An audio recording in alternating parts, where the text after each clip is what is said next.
I'm Adam. Charlotte. We met at a museum. We laughed so hard, we almost got kicked out. And then you asked me out, and I said yes. I gotta say, I loved it. I watched it this morning. It was such a very powerful, at times funny, very sweet film overall. I know you've talked before about, how emotionally the book grabbed you. And I'd love to hear what it was like, really working closely with Renée on the script and translating the book to the screen. Thank you. I had been looking for something to direct for a long time and couldn't really find the right story until it was just after COVID, or just as on the tail end of COVID, or the 2020 big version of COVID, where we were all isolated from each other and only interacting through screens. Gabby Kono, who's in the movie, sent me this book.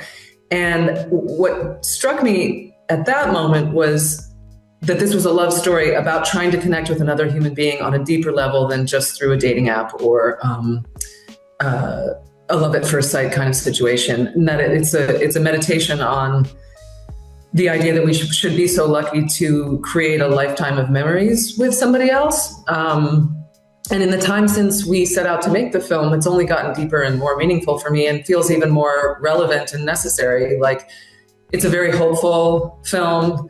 I'm a romantic at heart, so I love the idea of true love, or two people really connecting to each other in that way and taking care of each other and seeing each other. And then the movie kind of took on a life of its own from the book. And Renée was very, very generous and trusting with me to understand that for the sake of a film, I had to distill a lot of her book. One of the key moments in it, and is an idea that I also seized on or was drawn to in the book, was, ultimately we find out that Adam is in the hospital and it's not looking well. And he says, he's kind of shaking Charlotte out of her denial. And he says that he cannot spend his last days in a hospital. He has to go out into the world and do something meaningful.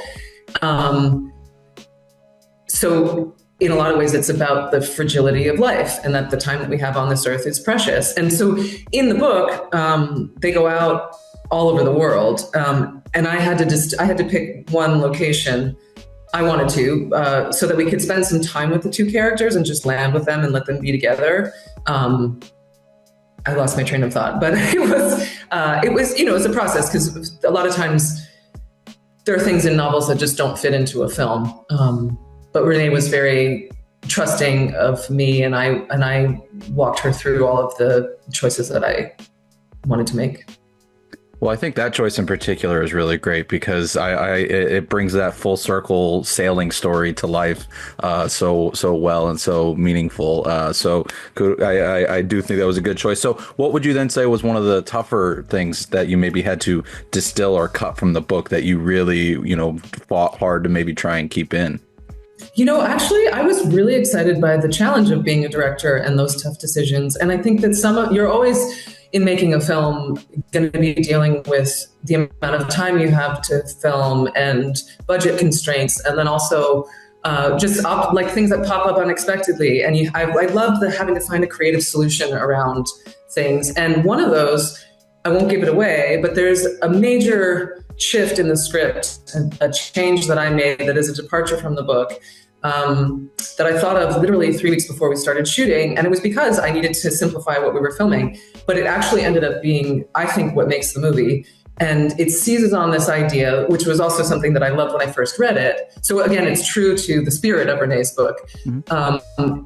In some ways, this is two versions of a love story. It's the love story that they have in reality, and then it's the love story that they fantasize about, and the love story that they dream about, that they haven't had yet. Mm-hmm.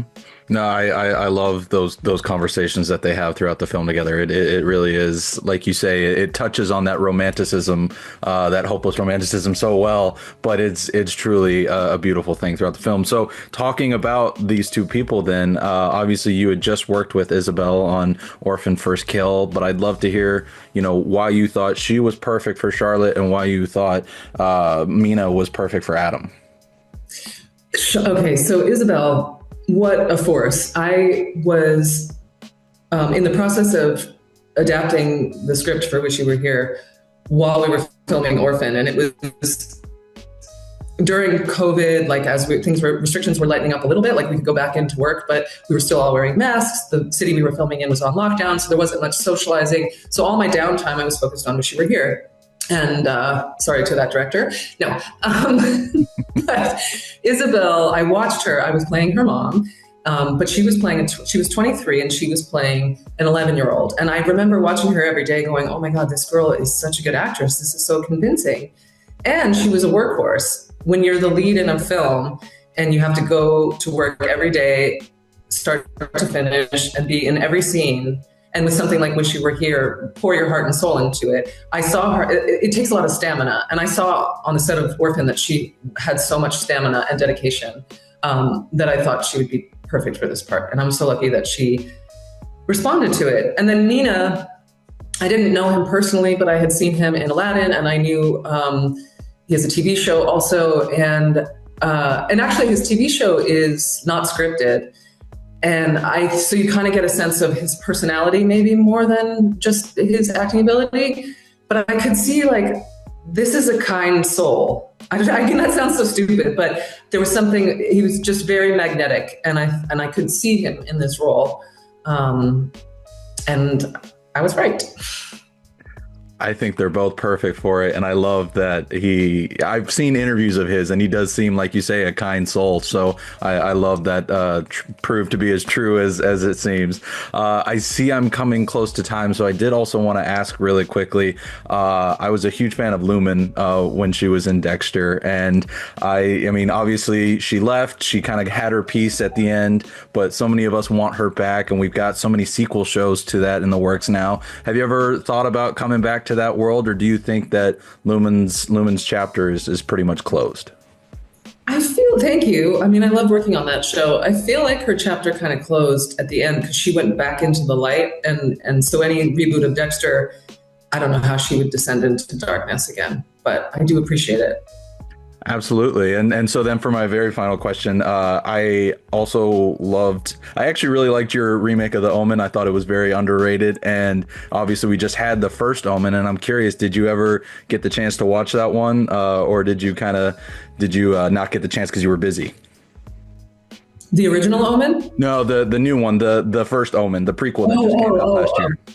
I have not had a chance to see it, and I've had my head buried in the Wish You Were Here sand for over a year. That's been I haven't been able to consume much of other entertainment because I've been so visualizing this movie and executing it in my head, from filming it to editing it to adding music, that I haven't had much room or bandwidth, but I will check it out. I'm also scared of horror movies, to be honest. Well, I do hope if you get the chance to check it out, you end up liking it. But I'm glad that, I mean, the work that you put in on Wish You Were Here truly does show. I mean, it's a beautifully filmed movie. It's also so well acted. I love everything about it. I really can't wait to spread the word about it. So, Julia, thank you so much for taking the time. I truly do appreciate it. Thank you. Absolutely. Take care. He added to it. Is he trying to send me a message?